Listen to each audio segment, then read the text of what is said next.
Hey everybody, this is Joe. And this is Jenna. From Fantastic Reviews, bringing you this week's In Case You Missed It. Bringing you the smaller stories that happened over the course of the week that might have gotten buried that you might have missed. First up this week, for you technophiles and cord cutters, YouTube is going to be launching a TV service. This is going to be strictly over the web. It was announced by Google. They're saying it's going to be rolling out soon and gradually, and it's only going to be in the US for now. So we'll see where they decide to expand from there. I'm sure they will if it catches on. The critics are saying, though, that it is lackluster and overpriced. And I can see their criticisms because right now they only have about 40 channels that are in there. They're, the most major broadcasters, but noticeably absent, I think, are like the Viacom companies. So like MTV, Comedy Central they're missing from this lineup right now. And with a price point of $35 a month, it's almost the same as getting just real basic cable. Yeah, especially when you factor in the price for internet and you're streaming it. Obviously, that's going to use up your data. How often do you watch TV? You got to take all those factors into account. So, I mean, I feel like it's going to be pricey to start with because they're just starting it. It's new. The price will go down when there's other competition. It's a great concept, and it's following along the lines of things like PlayStation View and like Slingbox and those sorts of services. But for now, everyone's still saying combination of Netflix and Hulu and maybe Amazon Prime.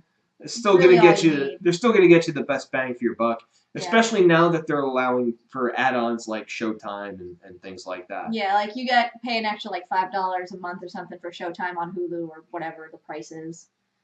But it's a great step in the right direction, cutting the cable. Yeah. The only thing we have to look for now, though, is, like we were saying, the price point of the service and how it's going to affect your internet usage. Yeah. Moving on to some TV news, Ra's al Ghul is going to be coming to Gotham this season. He's going to be played by Alexander Siddig. He was Dr. Bashir in Deep Space Nine. My memory on it is very fuzzy because I have not watched that show in like 18 years. It went off the air in like 1999. Like reruns, I don't remember him at all. I also don't watch Game of Thrones. Yeah, I don't watch Game of Thrones at all, so I can't say to what his character was on there. But since he was on Game of Thrones, I can assume he's got to be pretty good.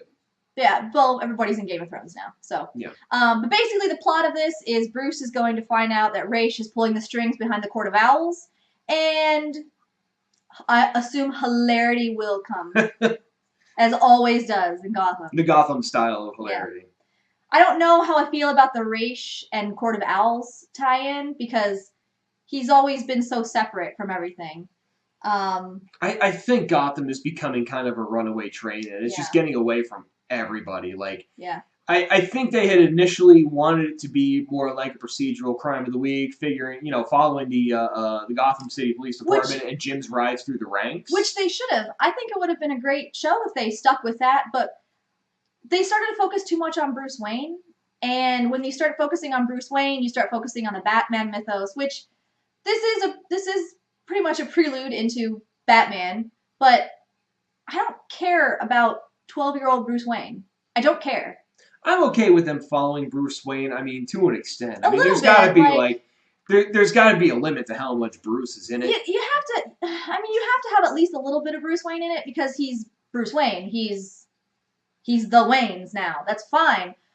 Way too many people though are just letting this 12-year-old run over them. Like, I get it. You're rich. You are 12 years old. Alfred, send him to his room and tell him to shut up. Like, I don't know why Jim has such like a thing with he has to keep his promise to the 12-year-old, and I don't know. But the fact that they keep trying to give all the villains like backstories and sometimes in some cases new origins, tie them all into Bruce, tie them all in together. I think it's like I understand they're creating a new, different universe, but I think it's too much. I think it works really well with the mob villains, like Penguin and Riddler. Great, you can know each other all you want. They brought in a character of Fish Mooney, which is new from the comics. I actually enjoyed her character. I liked Fish's character. I liked her character. I thought she brought a new element in. They brought in the Falcones, the Maronis. all those characters can have those backgrounds and ties together, but you don't need every single Batman villain to know each other within 2 weeks of them becoming villains. Like, Mr. Freeze doesn't need to have been a part of everybody else's transformation. Like, you don't need everything tying back to Indian Hill. And I get it. I do understand they're trying to go off on their own storyline. They're trying to create their own universe, and that is fine. But I think they're just pushing too much too fast. And now they're bringing in Raish. They don't need him right now. I feel like it's just getting really watered down. That's such a big character to bring into a show like this when you don't even have Batman. Like, Batman fights Raish. What's going to happen now? Jim Gordon's going to fight Raish? He doesn't even know who that person is. So I don't know where it's going. I personally really love all the villains. The character development on Gotham has been fantastic. I do like the connections for most of them. But again, I just feel like it's really rushed. There really is no reason for all these characters to know each other since this stage in the mythology. In movie news this week, The Great Wall, Matt Damon's new movie, bombs terribly in the United States. Called it.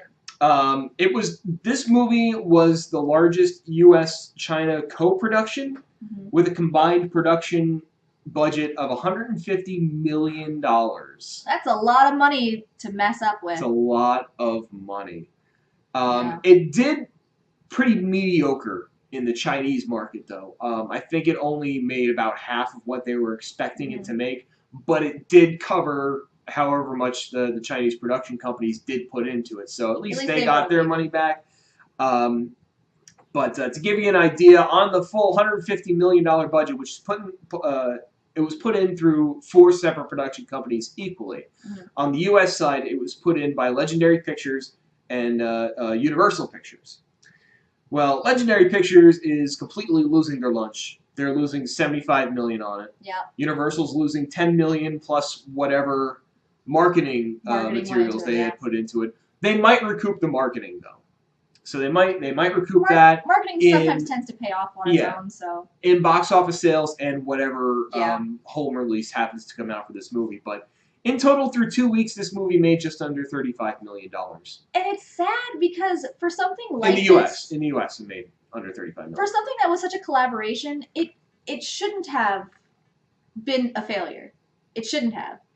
And the reasons it was a failure, I didn't see the movie, but already it put me off because Matt Damon was the lead in a movie set in ancient China. Where they're fighting legendary creatures. Why do you need a lead to be a white guy? Why does the white guy have to come in and save everything? I would have much preferred it to be, like, this is the problem we had in Hollywood, and we still have it, where there's all these great actors, and I honestly can't name anybody, but there's tons of great actors, and people who probably have the potential out there, they're not getting their chance to lead movies like this, set in a scene where they should be leading movies like this. Like, let an Asian actor be the lead in this movie. Let him save his country, not some random white guy who doesn't know what the fuck is going on. I'm sorry, Matt Damon. I'm sure you're fine, but you don't need to be set in ancient China, saving ancient China. I don't know where they're supposed to be set. Yeah. It bothered me right away. It looked beautiful, but it already bothered me. It made me not want to see it. Yeah, and it has some real great visual appeal to it. Yeah. But the problem is, and this is out there on the web and on Rotten Tomatoes, which, by the way, it has a 35% rating on Rotten Tomatoes.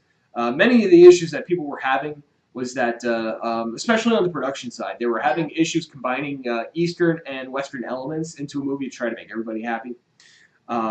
There were on-set language barriers as well, where they had to hire a whole bunch of interpreters so that one side of the production team could talk to the other side of the production team, and who the hell knows what they were arguing about. And then there is that whitewashing issue that Jenna mentioned. Yeah. And a lot of the reviews on Rotten Tomatoes were saying that, well, it actually wasn't as exciting as the trailer made it look. Again, we didn't see the movie, so we can't speak to the truthfulness of that. But that is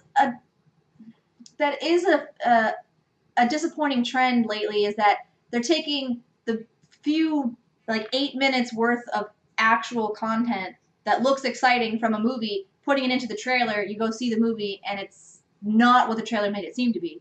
We've had that happen quite a few times in the last few years, and I understand you only have so much to choose from for a trailer, and you don't want to give too much away, but you're either giving so much away that no one wants to see the movie, or you're completely lying about what the movie is going to be. And previous U.S.-China cooperations like this have actually done very well. Yeah. And a number of them actually include the Marvel movies, like Iron Man was one of them. Yeah. But because this failed so horribly, now that whole relationship is on the rocks. So this might be the last U.S.-China co-production. I hope not. I Probably really hope until not. Marvel decides to make another one. Well, Marvel's going to make movies until we all die, so it's fine. It'll happen. It is disappointing because it did look very interesting, and it just put me off. I didn't want to see it. The issues with the trailers, I mean, that is a big issue, like Jenna mentioned. Putting together trailers is an art in and of itself, which leads us to our next story. Yeah. Deadpool 2 released their teaser trailer this week. And it was amazing. Yes, it was. Yes, it was. That's how you make a trailer, Great Wall. It was originally planned to be a secret teaser before the movie Logan. Which we did not see when we went and saw Logan yesterday. It was not in our theater.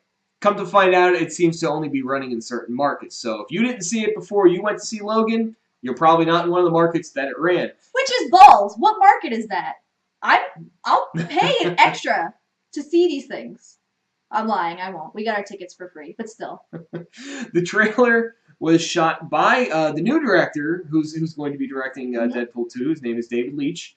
It looked great. It was I mean, it was amazing. It was funny, and it was done in complete Deadpool style, exactly as you'd expect it. Fox wanted to keep it as just a secret teaser before Logan, but when news broke that that this was going to be playing before Logan, everybody rushed into the movie theater with their cell phone cameras, and Fox was like, "Fine, we'll post it online." And they did. They knew it was gonna happen. Are you kidding? There's no way you can't know that's gonna happen. They planned it that way. I mean, if they didn't plan it that way, then it was a happy thing for them because now everyone's just real pumped about Deadpool 2. I am. So the trailer is chock full of little Easter eggs and puns and jokes and other sorts of witty things. So I'll post a link up to that on this video. Make sure you go see that because it's gold. It's just gold. It's great. It's great forever and always. Moving on. Our last bit of news. Back to Batman. Black Mask might be in Gotham City Sirens. So we have had rumors that Gotham City Sirens will be coming out. It's supposed to have Catwoman, Harley Quinn, and Poison Ivy, which is phenomenal. I hope it happens. And Black Mask is rumored to be the main villain. So it's supposed to be directed by David Ayer. He was the director of Suicide Squad. Fresh off an Oscar win for Best Makeup. I think the makeup they keep putting Harley Quinn up as when they say best makeup and that's her face. The makeup was really for all the tattooing that was done on Enchantress and on El Diablo and all the makeup that went into Killer Croc because that's all prosthetic. None of that is CGI as far as I'm aware.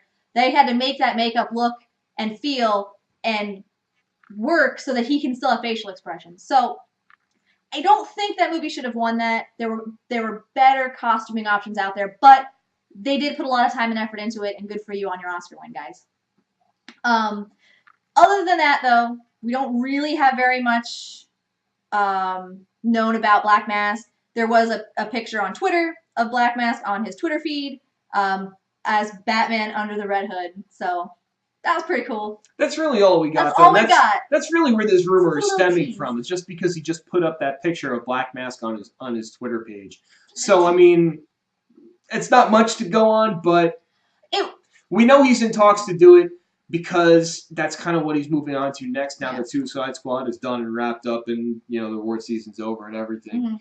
So I think that the Gotham City Sirens movie is pretty much greenlit, isn't it? I think it has been. I don't know if they've actually full steam ahead on it, but it's pretty much assumed at this point it's a go.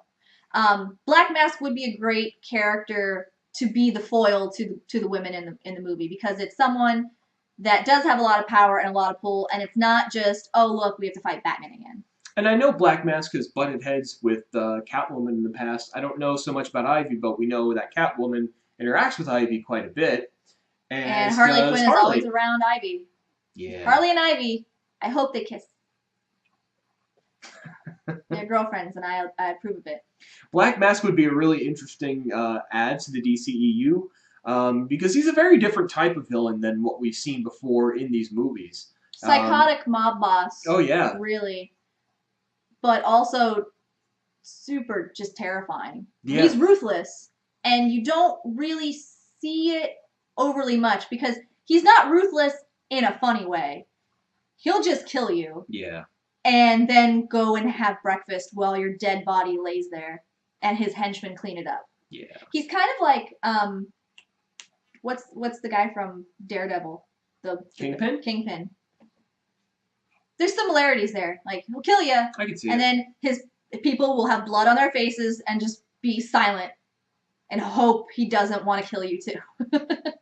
So it will definitely be interesting because as ruthless as he is, it will be super funny to see him interact with the girls.